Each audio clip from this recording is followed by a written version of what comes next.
কাব্যা আর স্বস্তিককে একসঙ্গে দেখে অবাক গীতা। হ্যাঁ বন্ধুরা, গীতার বিয়ের আগামী পর্বে আপনারা দেখতে পাবেন যে ভজন গীতার কাছে এসে বলে কয়েকজন এমন খেল খেলে দিয়েছে যে স্বামী স্ত্রী আলাদা হয়ে যাবে। তারপর এই কথা শুনে গীতা প্রচণ্ড রেগে যায়।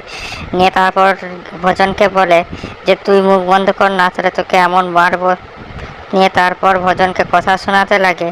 নিয়ে ভজন সেখান থেকে চলে যায়। তারপরের সিনে আমরা দেখতে পাই যে মেহেক গীতাকে ফোন করে বলে যে তার স্বামী ও তার শ্বশুরের ব্যবহার পুরো পাল্টে গিয়েছে। তাছাড়াও তার আগের রাতে এত গরমে তার স্বামী অঙ্কিত একটা জ্যাকেট, একটা টুপি আর একটা কালো সানগ্লাস পরে বাড়ি ফিরেছিল। তখনই গীতা মেহেককে বলে যে তুমি শীঘ্রই ওইসব জিনিসগুলো নিয়ে আমার কাছে আসো। তখন মেহেক আলমারিতে সেই জিনিসগুলো খুঁজতে লাগে। তখনই অঙ্কিত চলে আসে এবং অঙ্কিত চলে এসে বলে তুমি কি খুঁজছো? তখন মেহেক বলে সে সানগ্লাস ওগুলো খুঁজছে। তখন অঙ্কিত বলে তুমি ঘরের বউ, তুমি এসব জিনিস নিয়ে পড়ো না, না তাহলে আমাদের সম্পর্ক ভালো থাকবে না। তখন মেহেক বলে যে তার মানে নিশ্চয়ই কোনো ব্যাপার আছে। তখন অঙ্কিত বলে তোমাকে এসব নিয়ে মাথা ঘামাতে হবে না, নিয়ে চলে যায়। এসব দেখে তখন অম্লান চ্যাটার্জি কাউকে ফোন করে বলে যে মেহেক আমাদের ওপর সন্দেহ করছে। তারপরে সিনে আমরা দেখতে পাই স্বস্তিকের কাছে এসে বলে যে গীতাকে গিন্নির নিয়ে এত পড়তে হবে না। তখন স্বস্তিক বলে যে তোর এতদিন পর মনে পড়লো যে গিন্নি তোর বউ, আর আমি গীতার সঙ্গে সবসময় দাঁড়িয়ে থাকবো। উনি দুজনের মধ্যে কথা কাটাকাটি ডাকতে থাকে।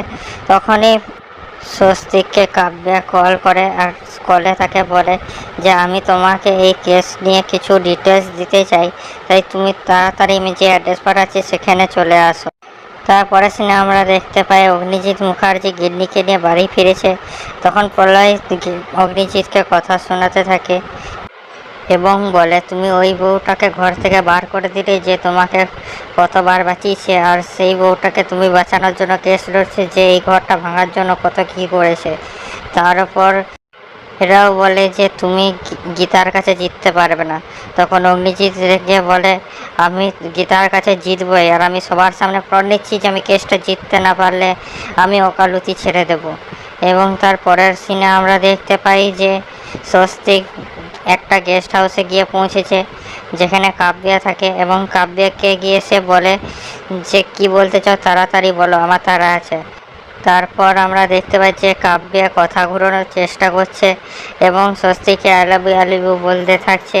তারপরে আমরা দেখতে পাই যে কিছুভাবে সে স্বস্তিককে বেহোশ করে দিয়েছে এবং বিছানায় শুইয়ে দিয়েছে এবং নিজেও বিছানায় শুয়ে গীতাকে কল করে বলে যে আমি তোমাকে এমন দৃশ্য দেখাবো যে দৃশ্য দেখে তুমি অবাক হয়ে যাবে। তারপর সে গীতাকে ভিডিও কল করে। ভিডিও কলে গীতা স্বস্তিককে কাব্যার সঙ্গে দেখে অবাক হয়ে যায়। নিয়ে তারপর কাব্যা বলে যে আজকে আমি আর স্বস্তিক একসঙ্গে থাকবো। তো কী লাগছে বন্ধুরা স্বস্তিককে কাব্যার সঙ্গে দেখে? কি গীতা স্বস্তিকের থেকে আলাদা হয়ে যাবে? বলুন আমাদেরকে কমেন্টে। আমাদের ভিডিওটা লাইক করুন আর আমাদের চ্যানেলটা সাবস্ক্রাইব করুন এরকম আরও আপডেটসের জন্যে।